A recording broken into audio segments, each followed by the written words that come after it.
In a world that moves at a lightning speed, it's easy to lose sight of what truly matters. But there is a growing movement of people looking for something deeper, more meaningful, and more impactful. People are searching for a church that can bring real value to their lives, one that doesn't just preach love and acceptance, but lives it out daily.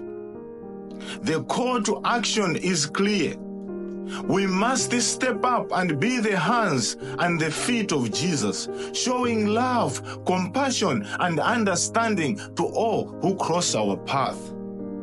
It's not about fancy buildings or attracting a specific demographic. It's about being a beacon of hope and light in a world desperately needing it. Together, as a community of believers, we can rise to this challenge. Let's be the church that is truly a sanctuary for all in need, a place of welcome, acceptance, and transformation. Let's embody the love and the grace of Jesus in our daily lives, spreading hope, joy, peace wherever we go. This powerful message calls to the very heart of what it means to be a follower of Christ in today's world.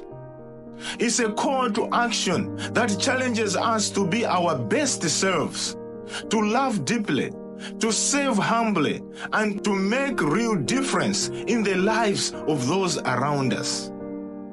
So, let's take up this challenge with joy and enthusiasm, knowing we can change the world one act of kindness at a time.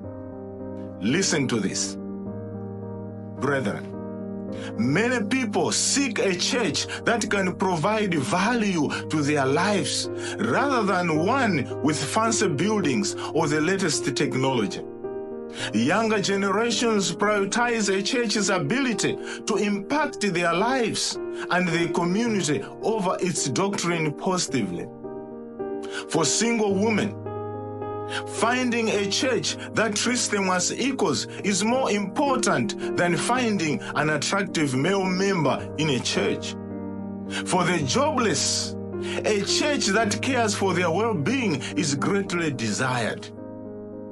People are tired of churches prioritizing money over their members' financial struggles. Churches need to reassess their priorities and remember their true purpose: to provide a sanctuary where people can be taken care of, their questions answered, and their needs met. A church should be a place where people can turn to in times of mourning, not just for fundraising.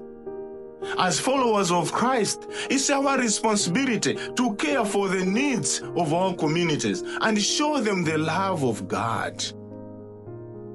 Many people today are looking for the honest Jesus, that Jesus, the one who left heaven to save us from our sins. They want a Jesus who loves them for who they are, not for what they can do for him.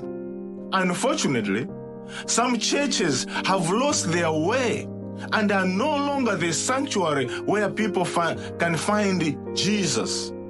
Instead, people are judged in churches and rejected, which is not what the church should be about.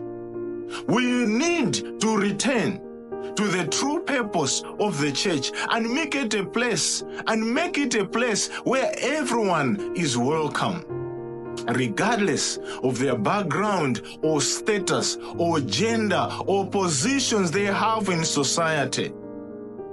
As recorded in the Bible in Matthew 25, verse 31 up to 46, Jesus identified with sinners and the marginalized.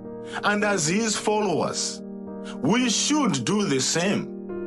Jesus links our salvation with how we treat those who are marginalized, people experiencing poverty, the voiceless, and those without say in society. Our treatment of them will be the basis for judgment on the day of reckoning. Brothers and sisters, let us take a moment to reflect on the impact your church can make in the lives of marginalized individuals.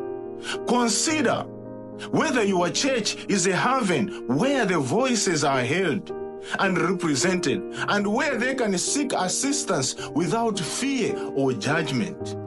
Remember that God's intention for His people are for love, compassion, and inclusion. Let us strive to align our churches with these intentions and become beacons of hope and healing in our communities.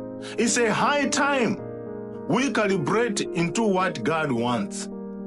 We need to minister to the needs of our communities and show them the love of God. Let the communities see the need for having your church. May God help us as we seek a better way to minister to the people in our churches. Please share your thoughts in the comment section below on how the church can improve to become more inclusive and accommodating of individuals, regardless of their gender or social status. Additionally, I kindly request you to help me by sharing this post and encouraging others to subscribe to my YouTube channel and follow me on Facebook. I have a lot of messages that I want to share with you. It was my pleasure to be your host, Victor Khaula. Until next time, I love you all. Bye.